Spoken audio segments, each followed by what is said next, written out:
Assalamualaikum warahmatullahi wabarakatuh.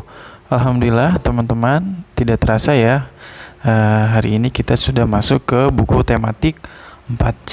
Nah, di sini pada pembelajaran bahasa Indonesia yang pertama, kita akan belajar tentang wawancara ya, segala hal mengenai wawancara, mulai dari pengertian wawancara, bentuk-bentuk wawancara, dan ciri-ciri wawancara akan kita pelajari pada pelajaran hari ini. Oke, yang kita harus ketahui terlebih dahulu adalah pengertian wawancara. Wawancara adalah percakapan antara dua orang atau lebih dan berlangsung antara narasumber dan pewawancara. Pewawancara adalah orang yang melakukan wawancara, sedangkan narasumber adalah orang yang diwawancarai atau orang yang punya informasi. Tujuan dari wawancara adalah untuk menggali informasi yang tepat dari narasumber yang terpercaya. Nah, sekarang kita lanjut ke bentuk-bentuk wawancara, teman-teman. Nah, wawancara itu bentuk-bentuknya adalah yang pertama, wawancara berita, yaitu wawancara yang dilakukan untuk mencari bahan berita. Biasanya pewawancara berasal dari profesi jurnalis. Nah, yang kedua, wawancara dengan pertanyaan yang dipersiapkan terlebih dahulu. Kemudian yang keempat, ada wawancara pribadi. Yang kelima, ada wawancara dengan banyak orang. Kemudian yang keenam, wawancara dadakan atau mendesak. Kemudian yang ketujuh, wawancara kelompok, yaitu wawancara yang dilakukan oleh sekelompok pewawancara untuk mewawancarai seorang pejabat, artis, seniman, dan masih banyak lagi. Nah, lalu apa ciri-ciri wawancara? Ciri-ciri wawancara yang pertama adalah dilakukan secara bertatap muka. Kemudian yang kedua, dilakukan dengan tujuan untuk mengumpulkan data dan fakta. Kemudian yang ketiga, ada orang yang mewawancarai atau pewawancara. Kemudian yang keempat, ada orang yang diwawancari atau narasumber. Nah, itulah tadi bentuk-bentuk ciri serta pengertian dari wawancara. Nah, lalu ada hal yang harus kita perhatikan, teman-teman, sebelum kita mewawancarai seseorang. Nah, hal ini juga penting karena akan sangat berpengaruh terhadap kegiatan wawancara tersebut akan berjalan dengan baik atau tidak. Nah, hal-hal yang harus diperhatikan tersebut adalah yang pertama, kita harus membuat jadwal atau janji dengan narasumber atau orang yang akan kita wawancarai. Cari tahu kapan dan di mana wawancara bisa kita lakukan.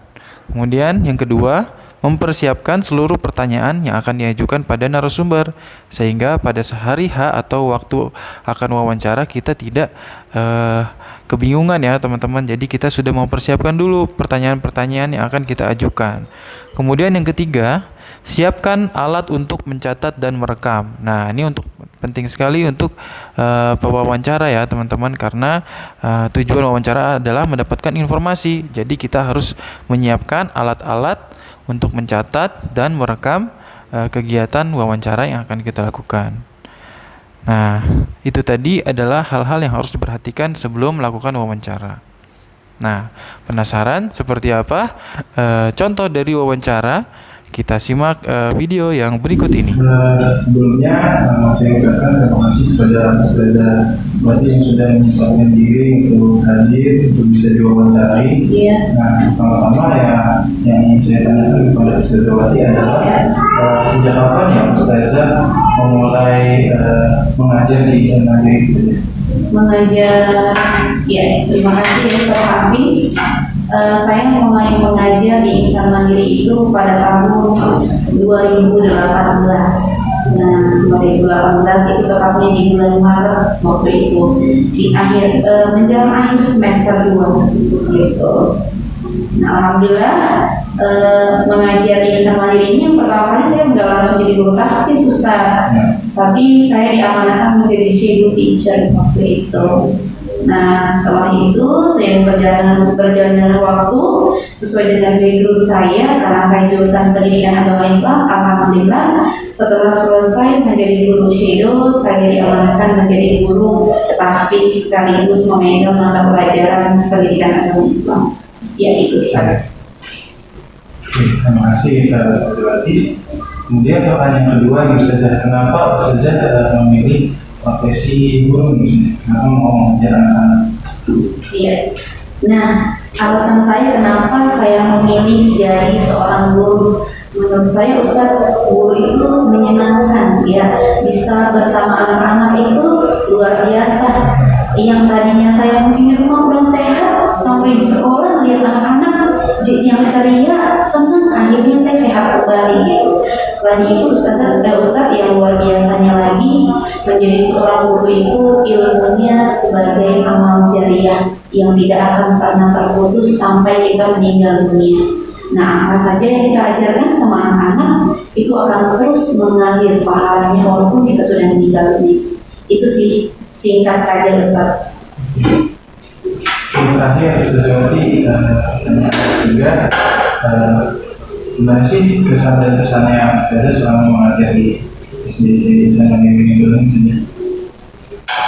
Nah, kalau kesannya ya selama mengajar di Insan Mandiri yang pastinya selain menyenangkan, menurut saya sangat luar biasa, menyenangkan banget.